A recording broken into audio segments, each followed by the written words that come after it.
This is the Horse Radio Network. This is episode 871 of Horse Tip Daily.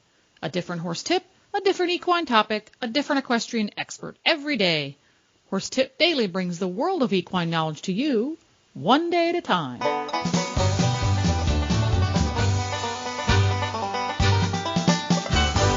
Greetings, horse people. Coach Jen here, and thanks for tuning in to Horse Tip Daily. Today's tip is about round pen work. Western Radio Show co-hosts Alan Moorhead and Tammy Sronce talk about how to use the round pen for training you and your horse, and also how not to use it. And we'll get right to that training tip after this shopping tip from EquestrianCollections.com. Hi, Glenn here with the Horse Radio Network, and I am with Debbie from Equestrian Collections with the product of the week, and it's one for me this time.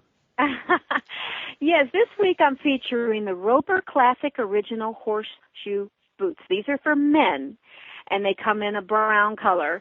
The reason I'm featuring these is twofold. First of all, I wanted the men out there, and particularly the Western folks, to know that we are carrying the Roper brand now. And we have a lot of men's footwear available at Equestrian Collections that we didn't ever have before. We're also featuring the Roper line that includes shirts, and it includes boots and these types of shoes. These are particularly comfortable. They're excellent shoes for around the barn.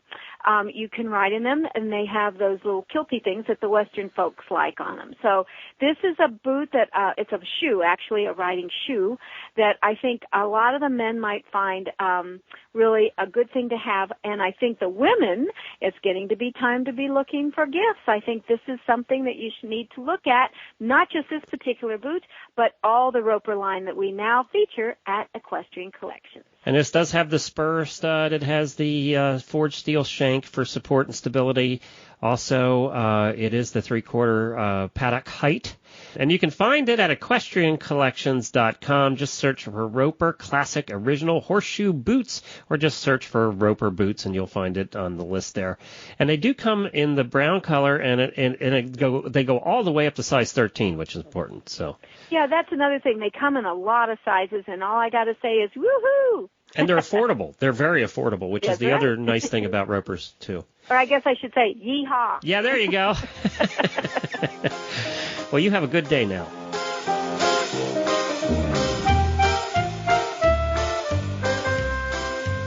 Hey, how much time do you spend with lunging your horses? You know what, actually, my little ones, like the little miniature ones, I spend a lot of time, Ellen. Uh-huh. Those suckers are pretty handy in the long reins. Right. So they can do all kinds of stuff. They jump, and they can do circles and change direction, a little bit of lateral stuff. So they're pretty good. But Handsome, when I was ill, I lunged him a lot because I couldn't ride him. So we done a lot of groundwork, and we started a little bit of Liberty stuff and stuff like that. But it was really the first time I enjoyed it, because normally I was kind of, let's just run around, make sure I don't get bucked off and jump on. But, Hanson was always a very bad lunger. He would get mad, and he would take off, or he would not go anywhere. He was just, it's like working with a kid that didn't want to be there in school. And when I got sick, I lunged him every day, and he actually got really, really good at it. Yeah. So, it kind of... well, they get to where they know what you expect of them, and and they expect some stuff from you, too. And I'm not one of those that when I lunge... And to me, I like to use the round pen as a relationship developer. With your horse, you get one-on-one. Sounds like alcohol. Yeah. But, you get close. And I spend a lot of time with the colts that I start and educate and train. Tied, working on their manes, working on their tails, just a lot of hands-on as they're tied up. But in the round pen, I'm not one of those that just stands in the middle with a whip. Matter of fact, I don't even use a whip in the round pen. I'll just have the lunge line in my hand and go to their hip. And, you may have to swing it around, but I use it as an exercise time for myself to build that relationship with them I'll stay, 6 or 8 feet away from it, and I walk as they're trotting, and I use a lot of trotting in the round pen. I love trotting. I'm a trot person all the time. And to me, I mean, you can just kind of see it in their eye. They look at you, and you're working with them. They're working with you, and it's not just you don't just sit there in the middle of the round pen, look at your watch, sit there, look at your watch, pop your whip or something like that. But walk with your horses, folks. You'll be surprised within a couple of weeks how fit they get and how fit you can get as well.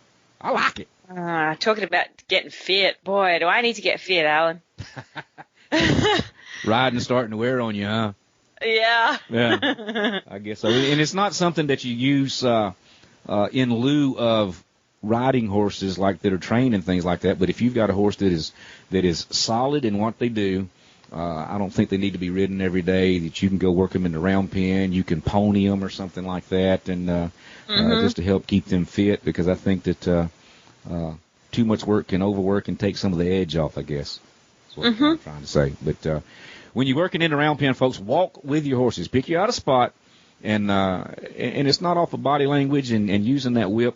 Use your voice commands and such. I like to say, and to make sure that I've got them on the whoa and on their hip, I'll say whoa, nice little whisper whoa to them, and I'll keep walking and they'll stop. And then you kind of circle around, come back, and move them off and go the other way. But if they keep walking with me, you kind of got to work on the whoa a little bit. But don't let them cheat you, by golly. I like them. And that's the only thing I can do with my miniatures, Alan. I've got 2 carts now for 2 miniatures, and I've really got to hook them back up again, but I'm doing a lot of ground work with them. And that's our wrap. You can also find lots more tips ranging from barn care to websites for horse people on horsetipdaily.com. Just look for the topics drop-down menu on the left. And if you love listening to Alan and Tammy put in their 2 cents on everything horse, you can tune in every week at westernradioshow.com. And now you can have all of the Horse Radio Network shows with you wherever you go with our new free app for iPhone and Android. Just go to your app store and search for Horse Radio Network. Don't forget to support our sponsors here on Horse Tip Daily because they make these podcasts possible. Today's podcast has been brought to you through the generous support of EquestrianCollections.com. The Horse Radio Network and the Horse Radio Network hosts are not responsible for statements of guests or their opinions. Use your own judgment when listening to the tips provided by the experts on Horse Tip Daily.